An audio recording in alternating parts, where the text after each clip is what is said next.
જય શ્રી કૃષ્ણ, જય રામાપીર. હું છું સંગીતાબેન ખૂટ. સેવા એટલે શું? આજનો આ પ્રશ્ન મારો. ખાસ કરીને એવા ધૂન મંડળવાળાને જે ધૂન મંડળ ચલાવે છે, જ્યાં કરતાલવાળા પૈસા લે છે. 200, 300, 400, 500 મજા આવે તેટલા. સારી ધૂન હોય તો 500 રૂપિયા લે, થોડીક ઓછી મીડિયમ ધૂન હોય તો 400 રૂપિયા લે, ખરાબ ધૂન ગઈ હોય તો 200 રૂપિયા લે. શું આ કમાવાનો ધંધો છે? આ પ્લેટફોર્મ છે તમારું કમાવાનું? શું કામ સેવાના નામે લૂંટો છો લોકોને? લોકો તમને ધૂન માટે રાખે છે કે તમે ધૂન કરવા આવો. તમે ત્યાં ધૂન કરવા જાઓ છો અને સાથે કરતાલના ને એના તમે તમારો ભાગ કાઢો છો. અરે પૈસા તો તમે ગમે ત્યાંથી કમાઈ લેશો. તમને એમ કોઈ નથી કહેતું કે તમે ખીચામાંથી કાઢીને પૈસા આપો તમે કોઈ પણ સંસ્થાને. પણ તમારી પાસે એક સારી એવી કળા છે કરતાલ વગાડવાની, તો પછી કરતાલ વગાડીને તમે ભંડોળ જે ભેગું થાય એમાંથી તમે લોકોને સહાય કરી શકો છો ને. જે લોકો તમને ધૂન મંડળમાં બોલાવે છે ધૂન કરવા, મરણતિથિની, ખુશીની, કોઈ પણ ધૂન માટે બોલાવે છે, કોઈ પણ સંસ્થાવાળા, તો ત્યાં તમે લોકો સાથે છેતરપિંડી શું કામ કરો છો સેવાના નામે? ઘણી એવી ધૂન મંડળ છે જે નામ મારી પાસે આવ્યા છે ધૂન મંડળના, કે બેન અહીંયાથી પૈસા લે છે, બેન કરતાલના પૈસા અહીંયા લે છે, કરતાલના પૈસા અહીંયા લે છે.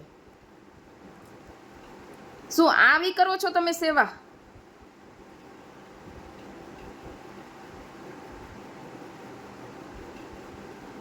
ક્યાં સુધી લોકો સાથે તમે આ રીતે છેતરપિંડી કરશો? હજી સમજી જાઓ ભાઈઓ, તમારી પાસે થોડોક ટાઈમ છે હજી સમજવા માટે. જે નાના નાના દીકરાઓ કરતાલ વગાડવા જાય છે એને પણ તમે પૈસાના રવાડે ચડાવી દીધા છે સેવાના નામથી. જે નાના દીકરાઓ જે સેવા કરવા આવે છે, કરતાલ વગાડવા આવે છે, એનો શોખથી આવે છે, તો શું કામ તમે એને પૈસા દઈને તમે આડાઅવળા રસ્તે દોરો છો?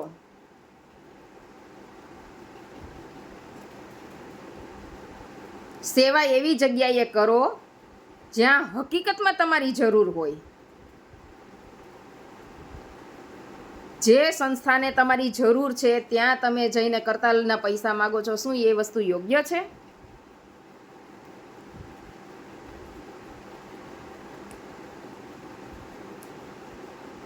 શું કરવું છે તમારે બધાને? આ બધું કયા ભવે તમે ચૂકવશો આ સેવાના પૈસા લઈને? કમાણી તો તમે કોઈ પણ જગ્યાએથી કરી લેશો. હજી સમય છે, પાછા વળી જાઓ તમે બધા. જો મારી વાત સાચી લાગી હોય અને તમને એમ થાય કે તમારે હકીકતમાં સેવા કરવી છે,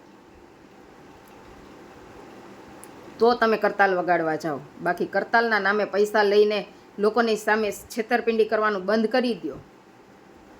સામે 20,000 રૂપિયા ખાલી કરતા ઓલા આવ્યા હોય, તમે જે ભંડોળ ભેગું કર્યું હોય એમાંથી. હવે ખાલી સંસ્થાને જો 4,000 મળતા હોય ને એમાંથી,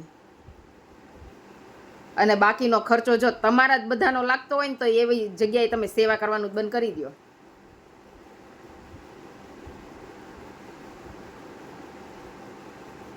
મારી વાત સાચી લાગે તો એકવાર ફોલો જરૂર કરજો, શેર પણ કરજો મેસેજ, અને ખોટી લાગે તો માફ કરજો.